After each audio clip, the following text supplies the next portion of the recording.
All right, everybody. Act 1, Scene 4. We are back on the platform or the battlement. You guys remember the battlement? Oh, my picture's gone. Somebody probably took it and framed it. I bet that's what happened to my battlement. But you guys remember what the battlement looks like. We're on the battlement. We have Hamlet, Horatio, and Marcellus, as though they have journeyed up there to do what? To catch a ghost. All right. So, Hamlet. The air bites shrewdly, it is very cold. Horatio, it is a nipping and an eager air. What hour now? I think it lacks of 12. No, it is struck. So we know that it is midnight, and that's important. Horatio goes, Indeed, I heard it not. Then draws near the season, wherein the spirit held his wont to walk. So when he says draws near the time that the spirit walks. And then we have a flourish of trumpets and like a shot, like from the distance. And then Hamlet's like, Ugh, the king doth wake tonight and take his rouse, keeps wassail and the swaggering up spring rills. And as he drains his draughts of Rhenish down, the kettle drum and trumpet thus bray out the triumph of his pledge. Basically, the king's down there making all sorts of noise, partying. He's drunk, they're shooting off cannons, they're like, whoop, whoop. It's like totally lit up in Elsinore right now. And Hamlet's disgusted with it because the king is celebrating, but Hamlet has nothing to celebrate. He thinks his mom is, a thought. And he is sad because he misses his dad. So the king's down there living his best life, and Hamlet's like, my life's over. So Hamlet's mad at this point. And then Horatio goes, is it a custom?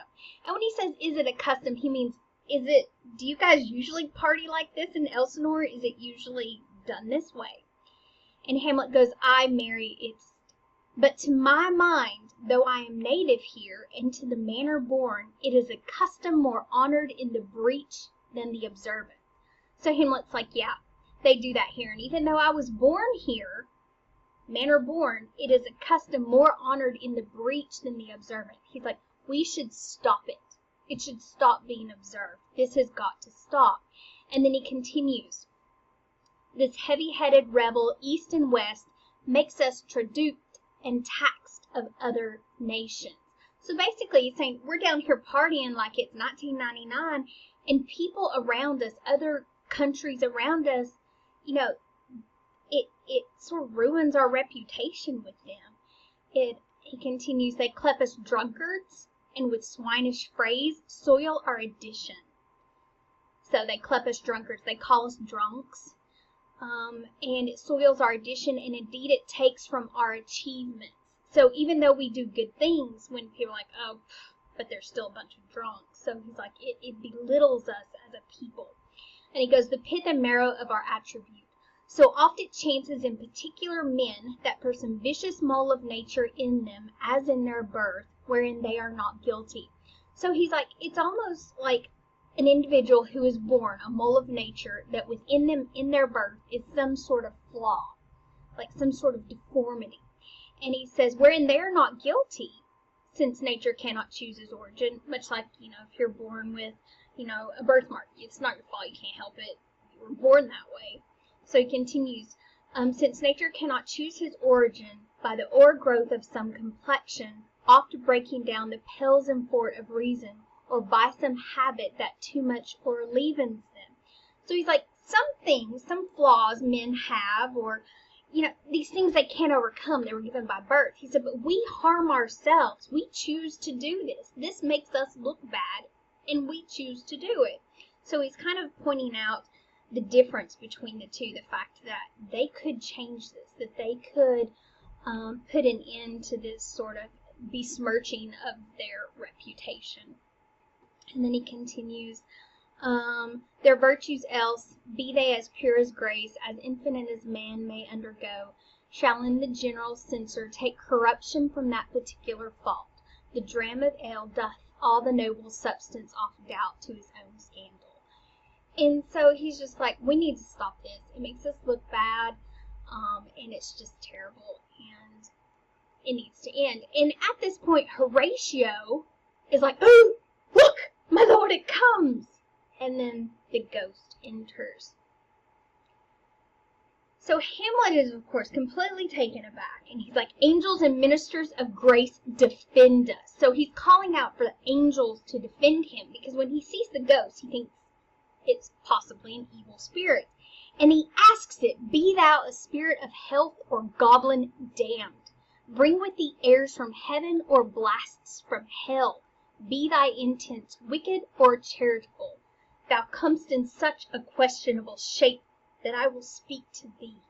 I'll call thee Hamlet. So it looks like his father, it's dressed like his father, but Hamlet still doesn't know if this is a demon or a ghost. And it's important for Hamlet to know the difference, because a demon may have bad intentions. So he has to be clear on these things. So he's like, since I don't know which you are, I guess I will just call thee Hamlet for the time being. And then he continues, King, Father, Royal Dane, oh, answer me. Let me not burst in ignorance, but tell why thy canonized bones, erst in death, have burst their cerements, why the sepulchre wherein we saw thee quietly unurned hath oped his ponderous and marble jaws to cast thee up again. I think that's a really cool image, because he's asking the ghost, why has your sepulchre, your mausoleum, if you will, like opened its mouth and like shot your bones out of its very throat? It's very violent. So it's like, blah! And there's the ghost of Hamlet. So he's like, why is this happening? And he says, what may this mean that thou dead corse, which corpse, same thing, again in complete steel, so it's in its armor, revisits thus the glimpses of the moon, making night hideous, and we fools of nature. I like that. So it makes the night scary, and it also makes fools of them, because ghosts aren't supposed to be here. And he goes, so hardly to shake our disposition. So shake them up, scare them. With thoughts beyond the reaches of our souls, say, why is this? Wherefore? What should we do? And then the ghost just does one of these. Does one of Pulp Fiction. Top deal. So he's like, come on, Hamlet, come with me. And Horatio goes, oh, it beckons you to go away with it, as if some impartment did desire to you alone. So Horatio's like, it's calling for just you to come, like it wants to speak to you by yourself without us around. And Marcellus goes, look with what courteous action it waves you to a more removed ground, but do not go with it. So Marcellus is freaking out. He's like, yo, dude, stay with us. Don't go off with the scary ghost. And Horatio's in complete agreement. He's like, no, by no means. And then Hamlet goes, but it will not speak. Then I will follow it. And Horatio's like, do not, my lord. And then Hamlet, who we're kind of drawn back to the point where we know that Hamlet is distraught, he's sad, he wants to die, right? So he goes, why? What should be the fear? I do not set my life at a pin's fee. So basically he's saying, my life is worthless at this point. Why not follow it? I don't care, YOLO, right? And he goes, and for my soul, what can it do to that? Being a thing immortal as itself, it waves me forth again, I'll follow it. So he draws he says, okay, the ghost may be able to hurt my physical body, but it can't get my soul because it's immortal. But then Horatio makes a good point. He says, what if it tempts you toward the flood, toward the ocean? He's like, my lord, or to the dreadful summit of the cliff. So he's like, what if it tries to make you go to the ocean or climb up on a really high cliff that beetles or his base into the sea and like jump off? What if it's trying to trick you into committing suicide, because that is a mortal sin? And if you commit a mortal sin in their belief system, you will go straight to the hot place, right? So the mortal sins are off limits. So Horatio is saying this ghost may be trying to trick you to take your life. So your soul is in danger. What? And so he continues, which might deprive your sovereignty of reason and draw you into madness. So he's like, because this ghost looks like your father, what if it makes you mentally unstable and you feel like it's a good idea to jump off the cliff or walk into the ocean? And then he continues, that very place puts toys of desperation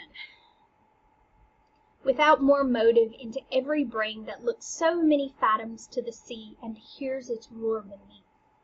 And Hamlet's not really hearing him. He's just kind of staring at him and goes, it waves me still. Go on, I'll follow thee.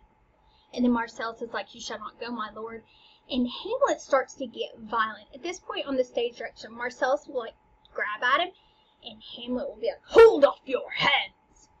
And then Horatio's like, be ruled, which means have reason, be reasonable, you shall not go. And then Hamlet goes, my fate cries out, and makes each petty artery in this body as hearty as the Nemean's lion's nerve.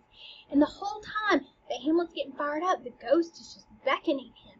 He's looking, he's like, still am I called? Unhand me, gentlemen. Because his friends are like, yo, dude. And they're trying to hold him back. And he goes, by heaven, I'll make a ghost of him that lets me. Basically, I will kill anybody who continues to hold me back.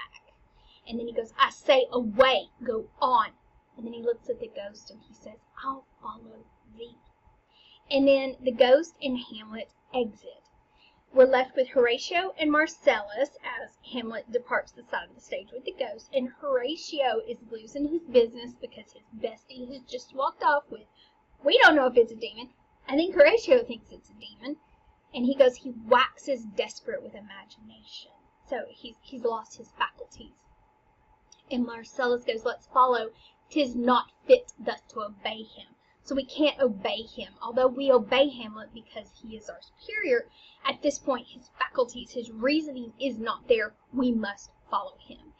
And then Horatio is like, have after, which, yes, let's go after him. To what issue will this come?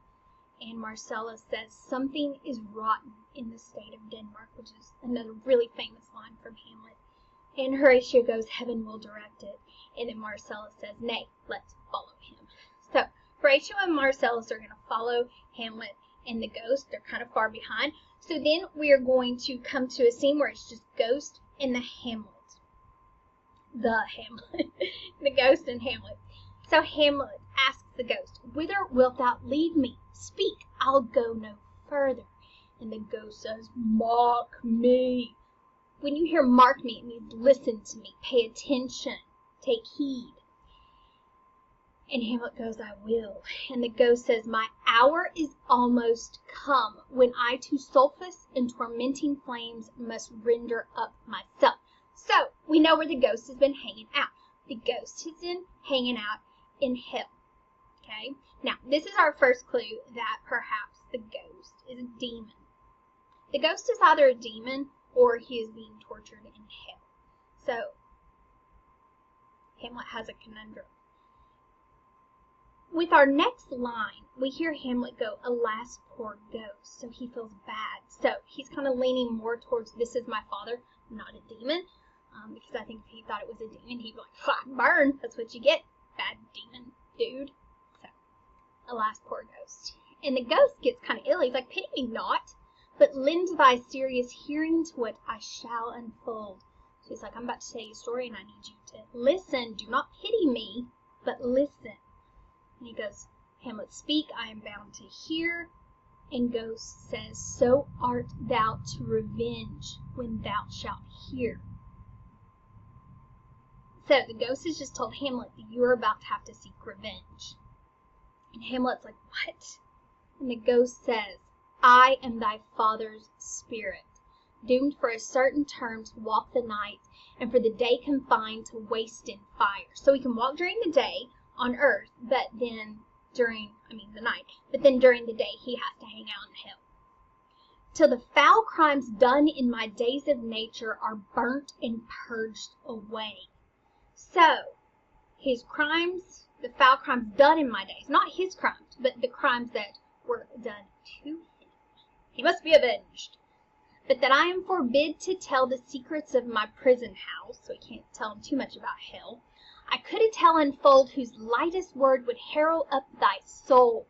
So he's like, if I told you tales of hell and what happens down there, it would harrow up thy soul. It would freeze thy young blood. It would make your two eyes like stars start from the spheres, which basically means explode in your head. Which is pretty terrifying. To have your eyes explode out of your head. That's some scary stuff.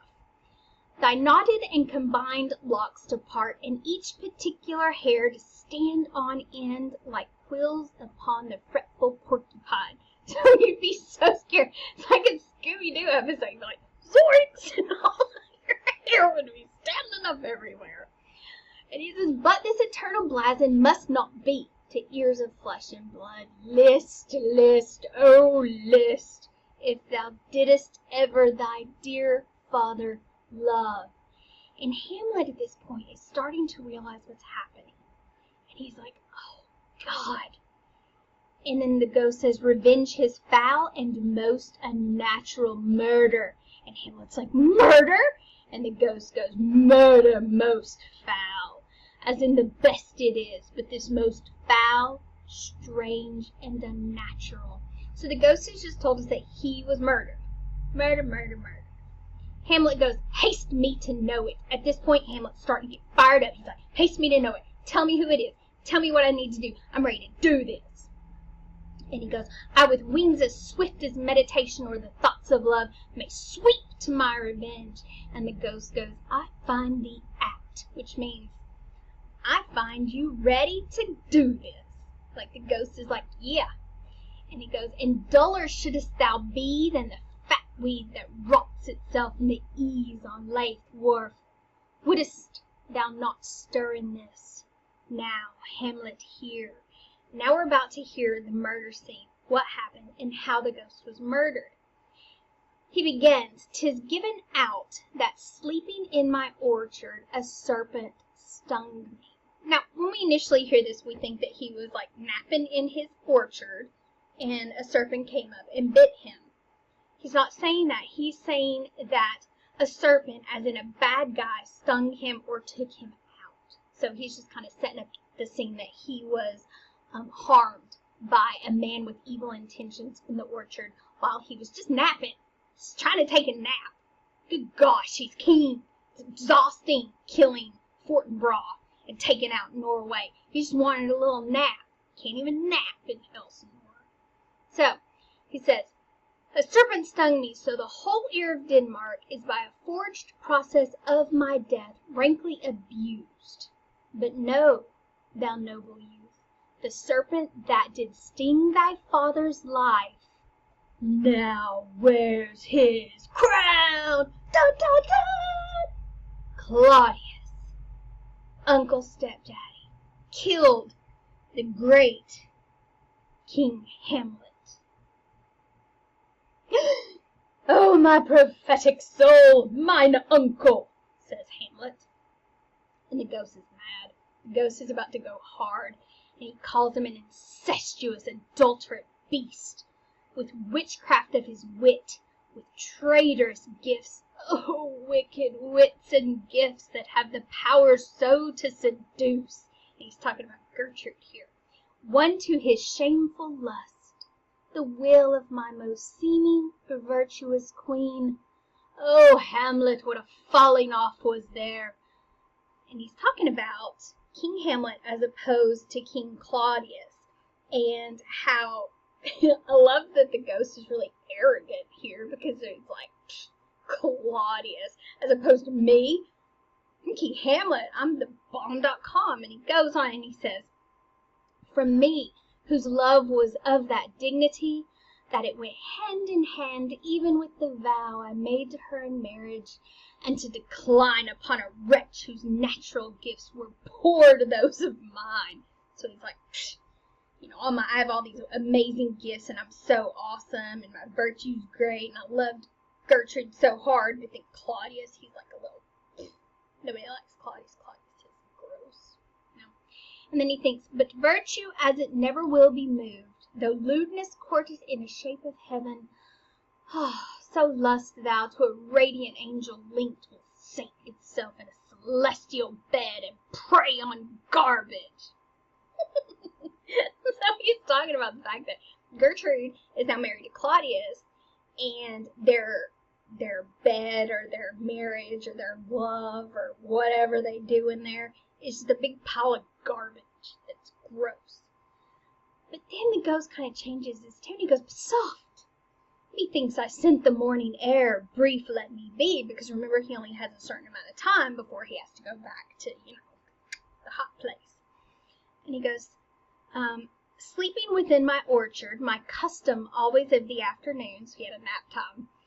Upon my secure hour, thy uncle stole with juice of cursed heaven on and about. So he's sneaking up on him, and he's got his little vial of poison, and in the porches of my ears did pour the leprous distilment, whose effect holds such an enmity with the blood of man, that swift as quicksilver it courses through the natural gates and alley of the body, and with a sudden vigor it doth and curd like eager droppings into milk.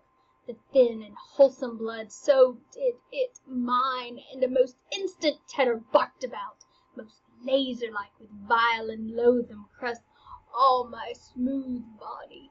So, Claudius sneaks up on him while he's napping in the orchard. He pours poison in his ear, which I didn't know you could do that, so I think that's something. Ugh. But he pours it in his ear, and then he's talking about how the poison goes through his body, courses through his veins, and what it did to, his smooth body. And then he goes, thus was I sleeping by a brother's hand, and sleeping means death here, by a brother's hand. I was killed by my brother's hand. And he was taken of life, of crown, a queen, at once dispatched, cut off even in the blossoms of my sin.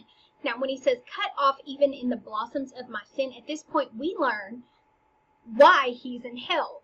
He is in hell because he did not ask forgiveness for his sins before he was killed. Right? So it's very Catholic that you have to be absolved of your sins, or if you die with sins on your head, then you go to hell, or purgatory. So he is, he didn't get to ask forgiveness, so now he's in hell. So he continues, unhoused, disappointed, unanelled, no reckoning made, but sent to my account with all my imperfections on my head. So all of his sins on his head. Oh, horrible, horrible, most horrible. If thou hast nature in thee, bear it not. Let not the royal bed of Denmark be a couch for luxury and damned incest. King Hamlet goes hard on the incest. He does not like the fact that Claudius is canoodling with Gertrude. He does not like it. He thinks it's gross. It's like a pile of garbage. But howsoever thou pursuest this act, and he's talking about the act of revenge, taint not thy mind, nor let thy soul contrive against thy mother aught. Leave her to heaven, and to those thorns that in her bosom lodge to prick and sting her. So this is the thing with King Hamlet. God love him. He loves his wife. He loves Gertrude. He doesn't want Hamlet to hurt Gertrude. So even though the ghost is asking for him to kill Claudius, kill him dead, and he's mad at the fact that Gertrude has fallen prey to Claudius, he's not exactly mad at Gertrude. He feels like she was seduced, and so he's like, Hamlet, go easy on your mom.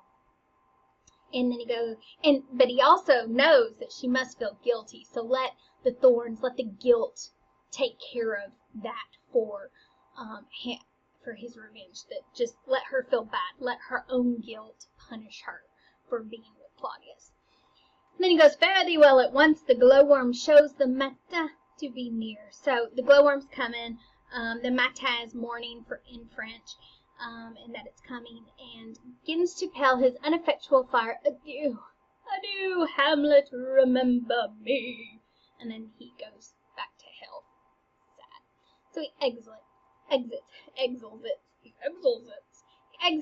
And then Hamlet's there by himself, and he's just kind of digesting everything that he has just heard.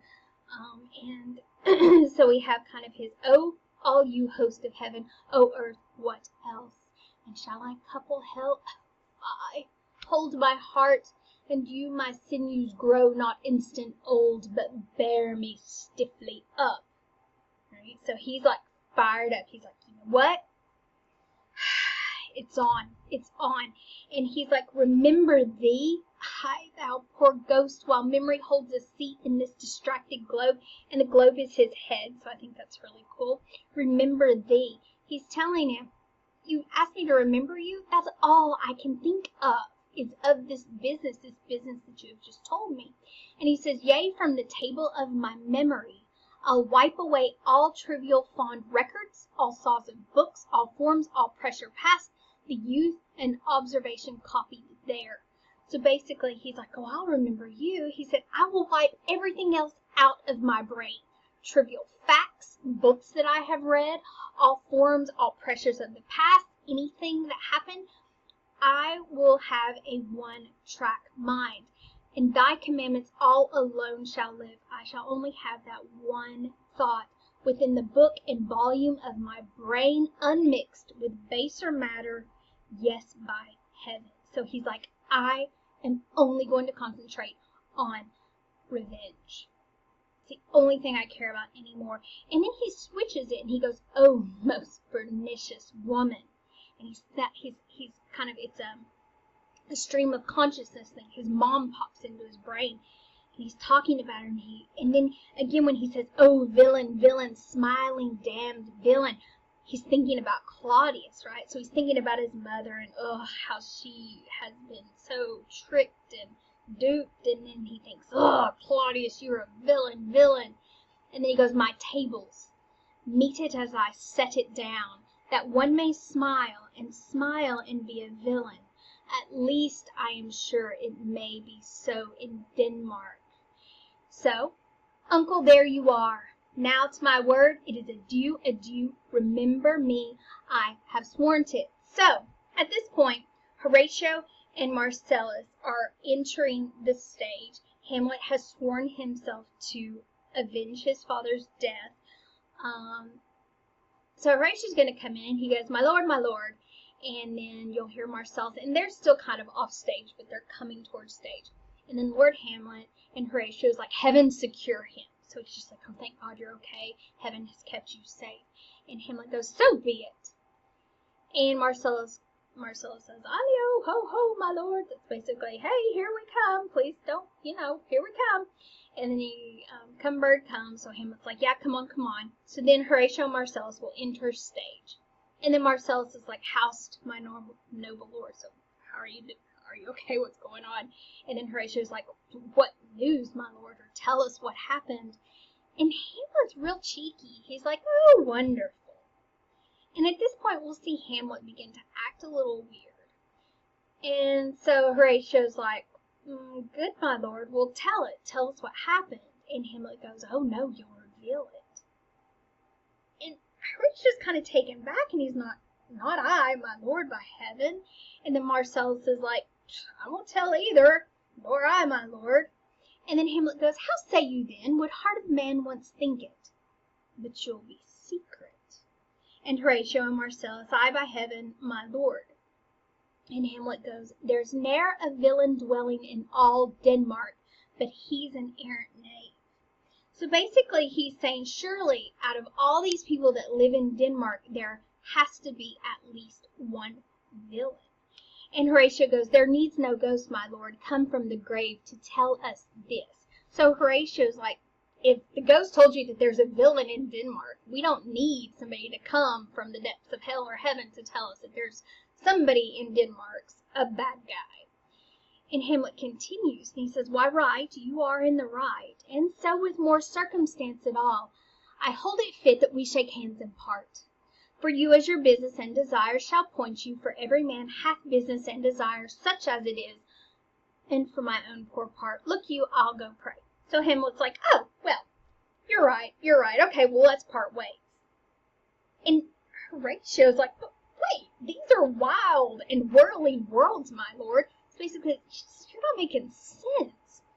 And Hamlet's still being real cheeky. He's like, I'm sorry they offend you heartily. Yes, faith, heartily.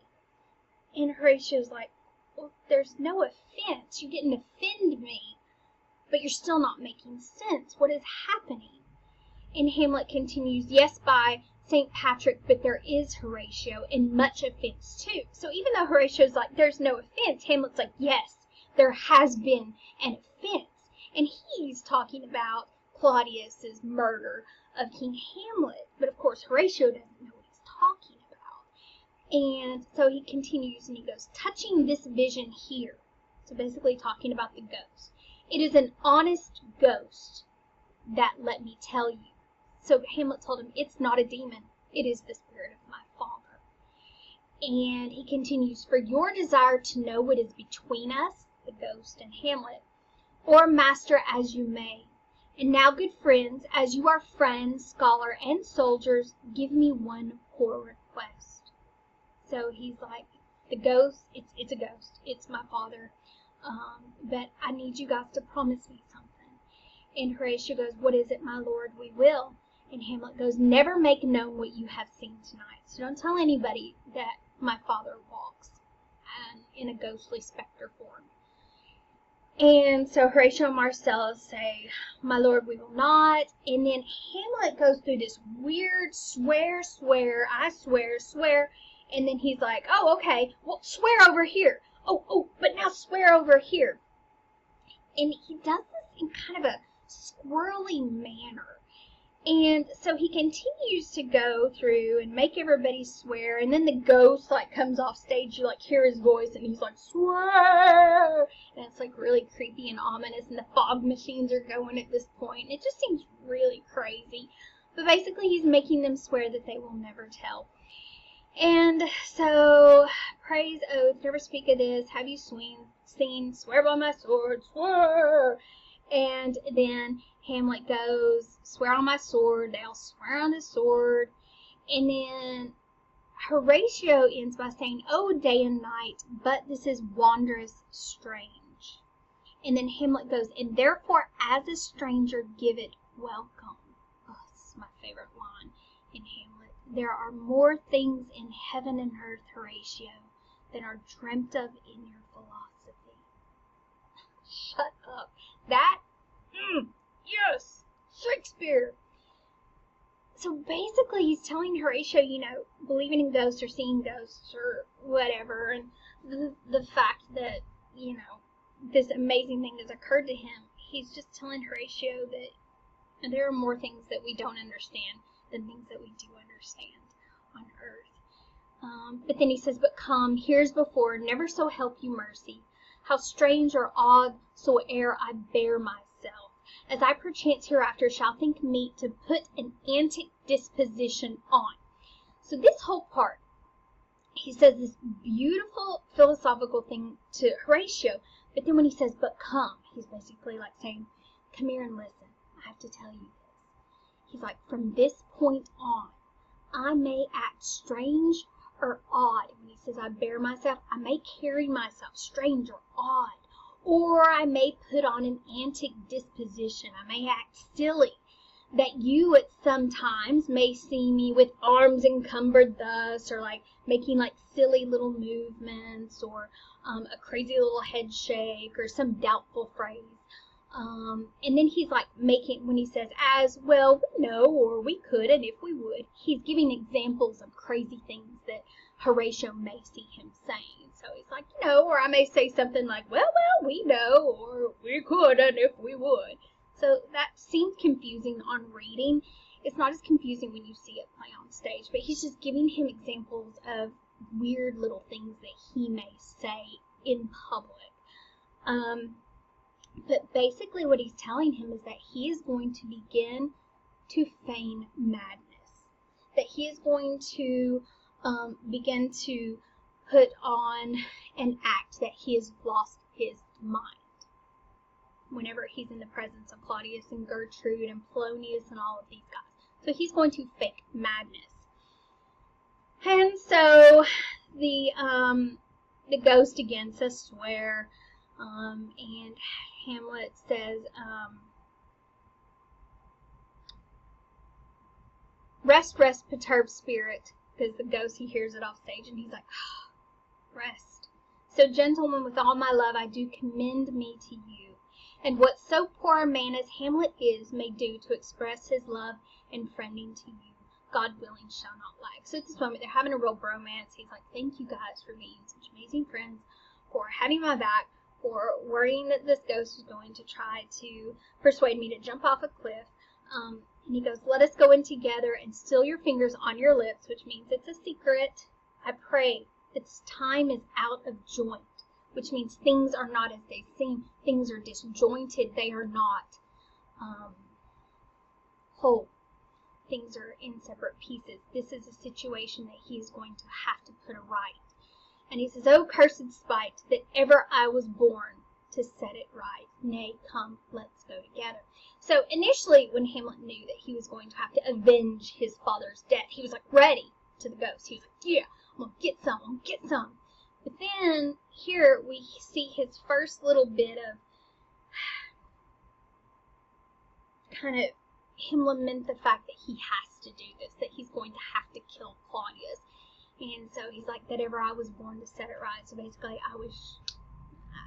was I born to kill Claudius? I hate that. I wish that it wasn't so. And then he says, nay, come, let's go together. And then they exit off stage. So that is Act 1, Scene 4.